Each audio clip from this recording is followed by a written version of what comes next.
constant attempts of this General Assembly to erase an entire people, I want you to know that trans people will not disappear. They will not slink silently away so that you don't have to feel discomfort at their difference. They will not hide in fear from those who are in power. In fact, there will come a day when trans people and queer folks and formerly incarcerated folks and all the other folks that Republicans have decided are useless, there will come a day. There will come a day when they will all sit in seats of power at this table fighting for the rights of all Georgians.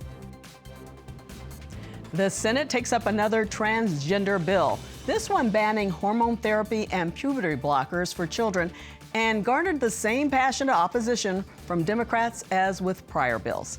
Good evening and welcome to Lawmakers on Legislative Day 26. I'm Donna Lowry in Atlanta. It might surprise some of you that emergency medical services, including ambulances, are not considered essential services in Georgia. That means it's sometimes difficult for local municipalities to have the flexibility to ensure EMS availability in communities. There's a bipartisan move to change that, and two of the lawmakers behind it join the show. Also, the U.S. Supreme Court could make a ruling this year that could change access to preventive services through the Affordable Care Act. That means insurers would no longer take on the cost of things like mammograms and colon cancer screenings. We'll hear from two senators who want Georgia to be ready if the High Court changes Obamacare. But first, both chambers are scrambling to get as many bills as possible moving. Here is the latest from our Capitol correspondent, Sarah Callis. Hi, Donna. Today at the Capitol, U.S. Representative Marjorie Greene and U.S. Small Business Administrator Kelly Loeffler paid members a visit ahead of a packed day.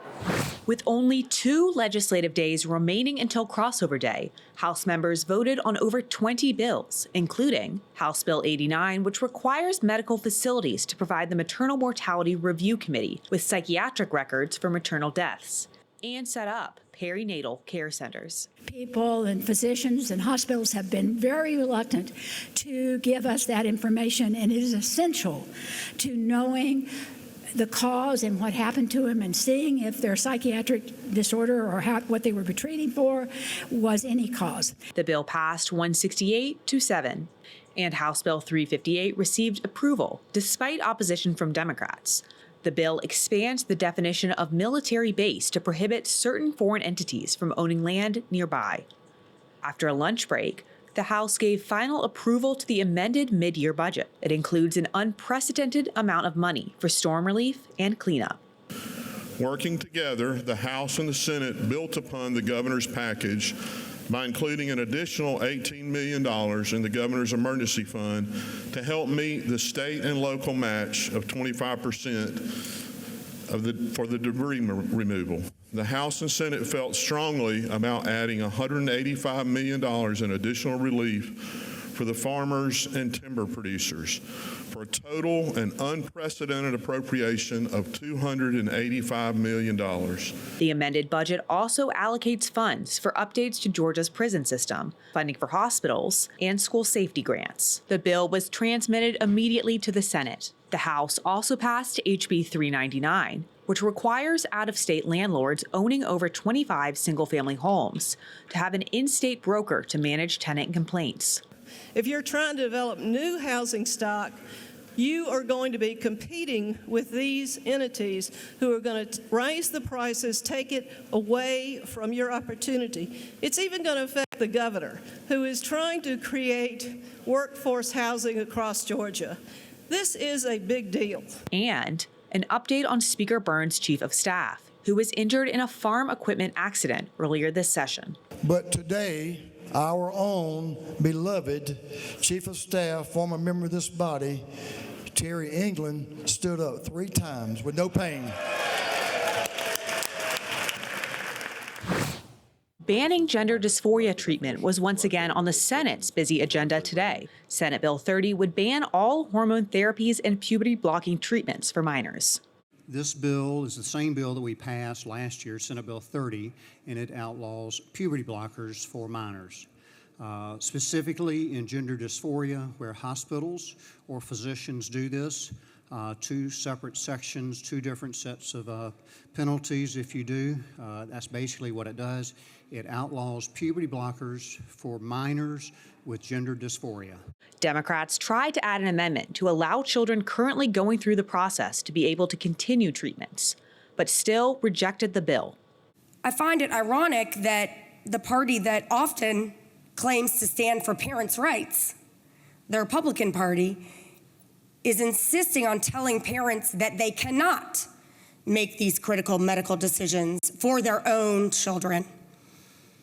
Many of the same politicians who claim that they fight against government interference in healthcare options now want to stand in the way of personal, familial, and medical conversations with other people's families, with other people's children.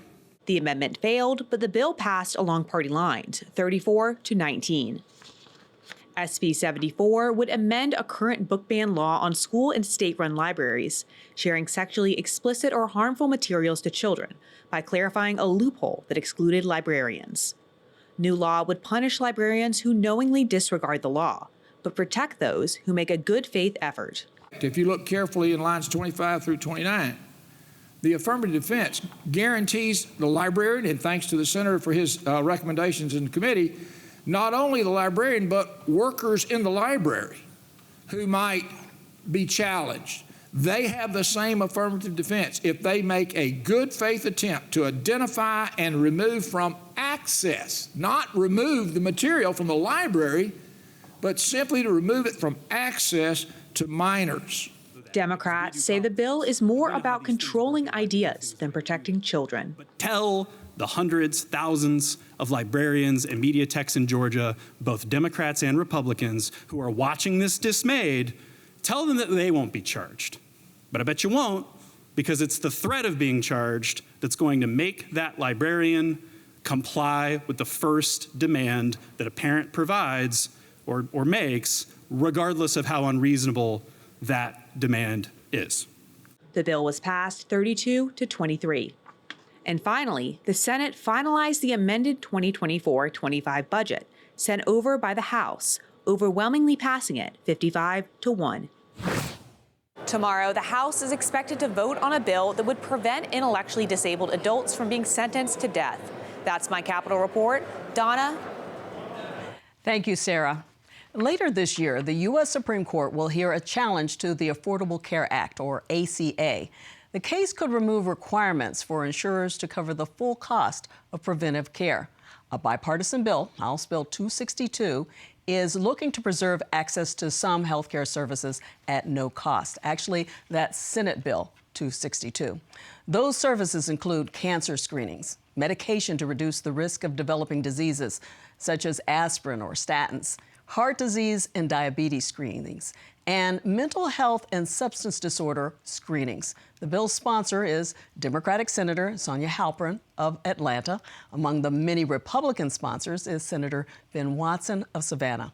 I spoke earlier today to both of them, beginning with Senator Watson, who is a family practice physician and internist. I asked him why preventive care is so important.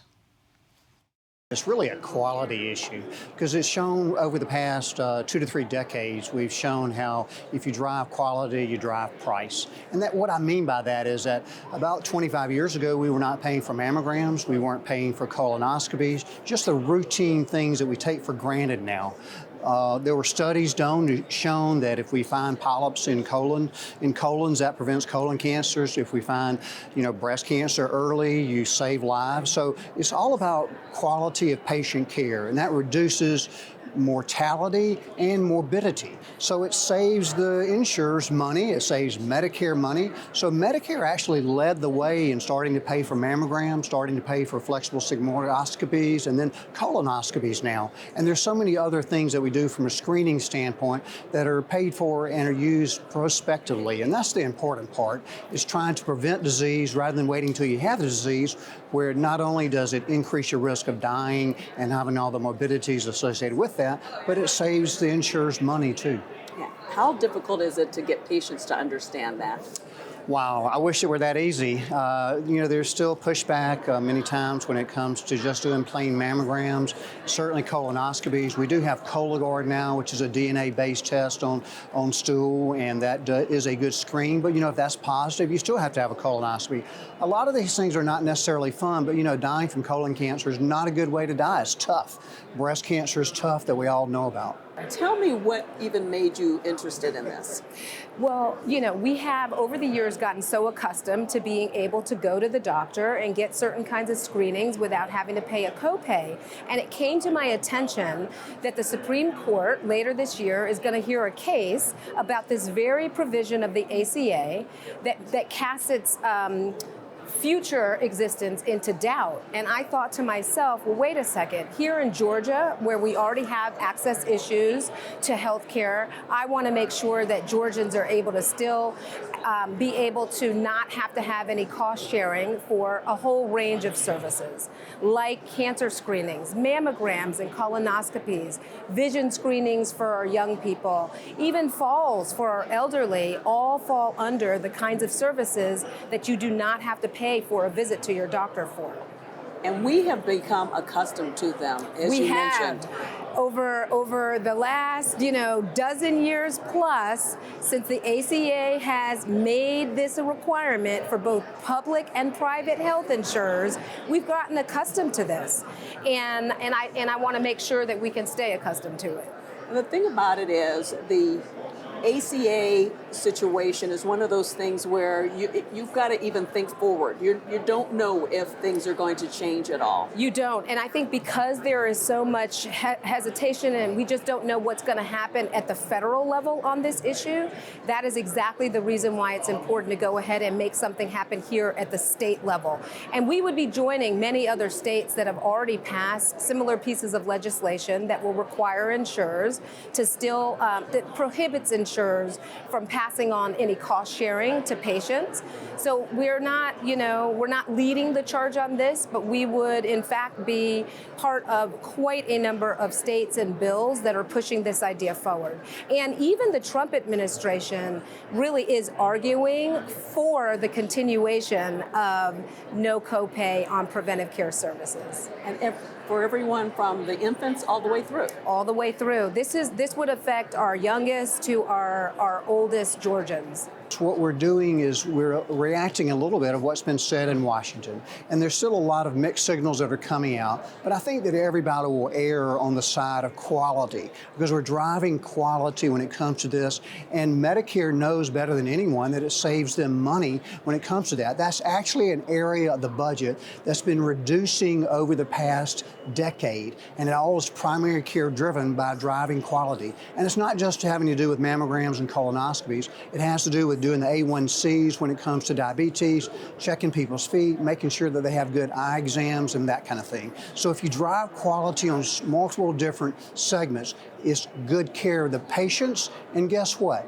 It saves Medicare money and saves insurers money. So they are driving this issue, and I think that's a good thing. So I don't think you'll see anything that will be done from preventive. Anything, I would expect that we would see improvement relating to that. But having said that, Senator Halpern dropped this bill. We'll see where it goes. This kind of bill, these kinds of issues really are not partisan issues. I'm really excited that on this particular bill, I am joined by a number of Republicans who've also signed on and recognized the importance of Georgians being able to not let money be a barrier to their health care in this case. You're feeling pretty good about it. I am feeling optimistic, cautiously optimistic about it, and I am hoping to get a hearing on the bill. Yeah, and you don't have a whole lot of time. I don't have a whole lot of time before we get to crossover day, but I think that it's an important enough issue to talk about, even if it doesn't make this deadline of Thursday. I think it's an important enough issue that we really need to be talking about it and not ignoring the fact that this could change. The facts is that if you do preventive care, i.e. the mammograms, colonoscopies, diabetic foot checks, eye checks, and things like that, then you save lives and you save morbidities associated with those disease processes. So it's ever important when it comes to taking care of patients. That's so important. But it also saves money for the government and for the insurers. Well, the bill is in the Insurance and Labor Committee, and it did not receive a hearing today in time for a vote by crossover day. But the bill will remain active for the next session, and I want to thank both Senator Halpern and Senator Watson for those interviews. Well, coming up, a bipartisan push to make sure ambulances and those who work on them are considered essential service providers. 2 lawmakers join us who have a bill to ensure emergency medical services are available to more Georgians. You're watching Lawmakers on GPB. Georgia Farm Bureau, a grassroots organization dedicated to preserving Georgia agriculture. Farm Bureau advocates for all Georgia farmers at the state capitol during the session and year-round. Georgia Farm Bureau, the voice of Georgia farmers. It's good to have everyone back together. Good news indeed. Put your feet up a minute. It's beautiful. How does that sound to be a man? It's what I love doing. Cup of tea. I was thinking more a double whiskey. Hurry up! Freshly baked biscuits, always. Well, this is all proving rather cozy, isn't it?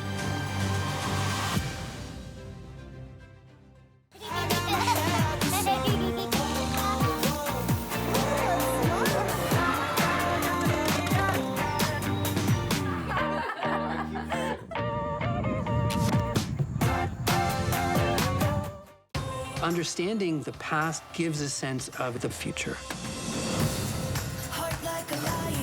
This is the first time that anyone has seen this in 2,000 years.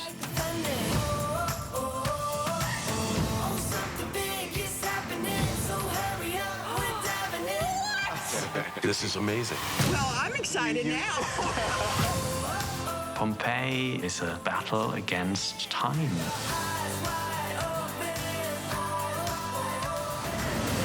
You think I'm joking, but look at this. It did really happen. Don't let anybody tell you who you are. History teaches us to honor the past. When you look back, you're like, wow, that was pretty special. This is something that's actually altering the course of history. You're charged with keeping these stories alive.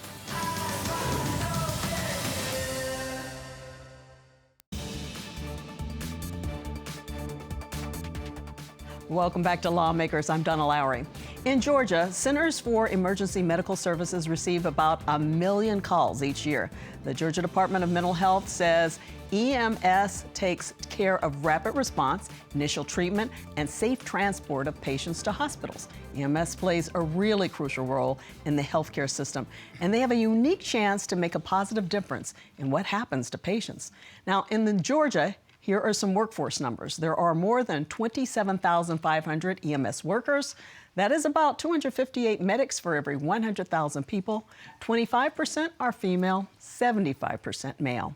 And 2 people joining me want to ensure EMS is a designated essential service. Democratic Representative Ruwa Romman of Duluth. She serves on energy, utilities, and telecommunication, information and audits, and interstate cooperation committees. And Republican Representative Gary Richardson of Evans in Columbia County is Vice Chair of Public and Community Health and is Secretary of Public Safety and Homeland Security. Welcome to Lawmakers to both of you. I appreciate this and cooperation on this bill because you both had bills that mirrored each other, but yours has been kind of moved into his. And so let's start with background on these bills to begin with. And I want to start with you because you've come on to talk about this issue in the past. Why did you become interested in the issue of emergency medical services and making them designated essential? Yeah, so this is sort of something I like to share with people because it's important for the public to understand that a lot of these bills that we come up with is direct sort of responses from them. My husband's an EMT, and we had been sitting with some of his coworkers who mentioned, oh yeah, we're not designated as essential. And I was thinking, how's that possible? Law enforcement is essential, fire is essential. And so it was actually through them that I started to learn more about this. And it was the first bill I ever worked on as a lawmaker. And I was really excited. We actually got it all the way to the Senate, but then sadly ran out of time as it goes. So okay, but you kept hope alive. Oh, always, and then you had somebody who had similar interests. Yep. So tell me, what's your background and even interest in this? Well, I served on the county commission in Columbia County for 8 years, and I was vice chair of the Emergency Services Committee. So when I got up here, I wasn't even aware, really and truly, that EMS was not an essential service. I think if you ask 99.9% of the citizens in Georgia if EMS was an essential service, they would say absolutely it's essential. So I got a call from back home and saying, hey, we need to work on that. We need to make sure that it's that we get that designation. And we in Columbia County use a private company and pay them a supplement for their services. And so when they were going through the pandemic and then the Helene, and they were having all this overtime and all this extra hours and all, they couldn't go and request a refund for some of the extra expenses for payroll and all of that stuff because they weren't considered essential. So they could apply for a PPP loan, but that wasn't what they were looking for. They had to be out there to serve the citizens during these times of need, and for them to have to take a loan to meet that payroll, it didn't make sense or doesn't make sense. Yeah. So that's why we wanted to. And you get to see it personally. I mean, I can't imagine that people were going through the storm, they were working hard, and then yet they weren't being compensated. And I guess with your husband being involved, you've seen it. Yeah, so he's a part-time EMT, full-time lawyer, and this was just his way of being able to serve the community. And a lot of times when we're talking about how many more calls EMS takes per day, as an example, what they are responding to, the kind of challenges they face in the field, the dangers they're exposed to, it's just, to me, it just didn't make any sense that they're not considered essential. And to be clear, the bill is narrowly tailored, right? It's meant to just reduce some of that red tape, make sure they qualify for some of that funding without increasing burdens on municipalities or counties. And to be able to, 16 other states have already done this, and Georgia would be hopefully the 17th if it finally passes this time around. Okay, so it's HB 154. So lay it out for us exactly what it is. Well, it just declares that EMS is essential service. So what does that mean? That it's an essential service in terms of the people involved. What can they get out of it? Maybe break that down a little bit. They more will for be us. able to, if they can get grants, federal grants. They can get monies when they have to do this additional payroll and these additional services out. They're able to recoup some of that funding. And I think a big thing in this bill is that it doesn't do anything with the zoning category. That is a large topic, I think, is where the designated zones and who works what zones and all. This bill does nothing to interfere, address that. So it's just about getting the service classified as essential. And I know that has been an issue in the past. But before we go any further, I want to hear from one of a couple of lawmakers who have EMS services in their background. Republican Representative Beth Camp of Concord began working as a 911 operator at 17 years old, and she later became an emergency medical technician for a while. And she talked to me last year about the job and what she witnessed. There's fatalities, sometimes they're children, oftentimes they're violent. It's a lot. And I'll be honest with you, I could shut my eyes and tell you all about things that happened almost 30 years ago because they're still with me.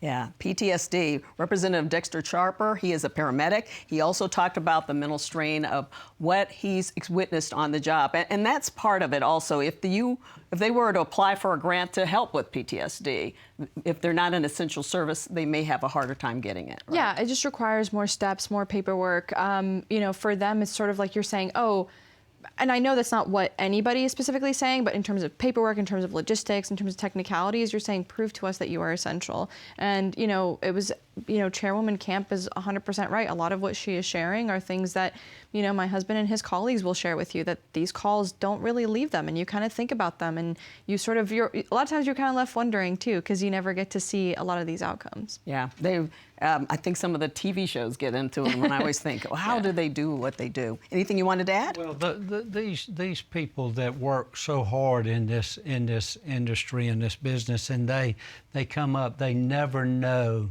what they're going to face when they get a call. When they pull up and that car is laid over, they don't know what's inside as they have to go in and try and take care of those people as they're coming out of. So it's, I absolutely consider them essential, and I just think it's only fair that they be classified what they are. Okay, the good news is tomorrow is a good day. Tell me what's going to happen. Yeah, the hope is that it'll be on the House floor, from our understanding, and fingers crossed. But then you got to continue it on to the Senate, so that'll be the next big hurdle. Okay, well, we'll keep up with this, and we'll certainly be watching. So people tune in for our Capitol report tomorrow. So let's talk about how the session has been so far with crossover day coming. So your thoughts on how things have gone? Anything in particular you're glad passed or like to see passed before Thursday? Yeah, so for us, it's a biennial, meaning there's going to be 2 sessions for this term, and the first one tends to be a little slower, and then all of a sudden we all realize where we are in the session, and everybody's scrambling to get their bills done, so the days are definitely getting a lot longer. But I'm really, really excited to be voting on bills related to housing. House Bill 399 was passed out of the House today, which would require those who own more than 25 properties to have a direct contact, which, as somebody who has sort of these rental properties in their neighborhood, it's difficult because you don't have someone to reach out to talk to. And on my end, we're continuing to work on issues related to lowering people's utility rates. I've been doing a lot of research on the Consumer Utility Council, recently introduced a bill on that to see if we can bring that back, because it used to exist before the recession, and we're hoping to maybe see if there's a way to bring them back. Yeah, we've talked about that one. We'll keep an eye on that one. You had a drone bill passed. Talk about that. I did. I'm very excited about that. We passed it through the House last week, which was my first bill, and that was an exciting time.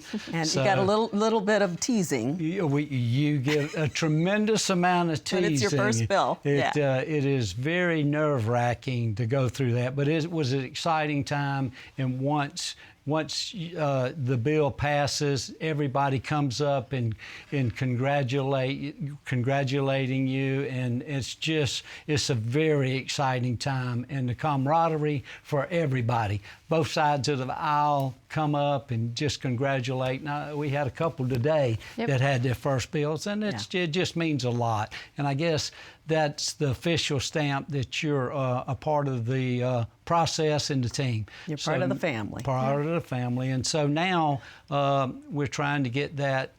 We've been assigned. What does it do?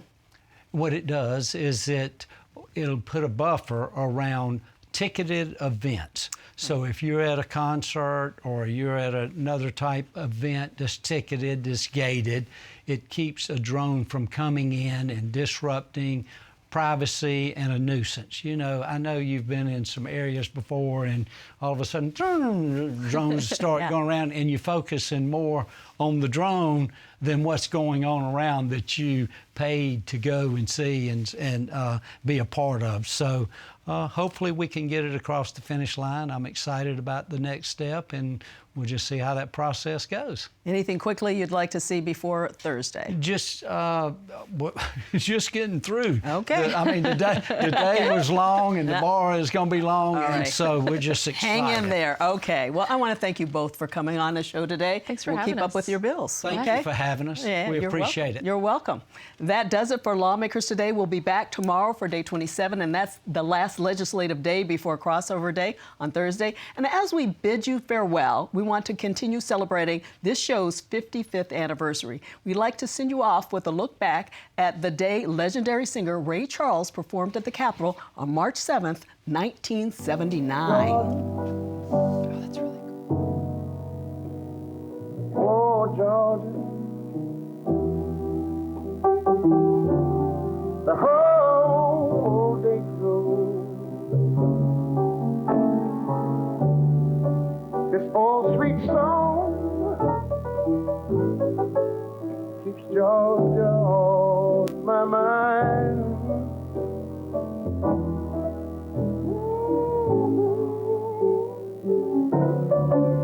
Oh, Georgia, yeah. Oh, Georgia. And it's all of you. Comes that sweet and clear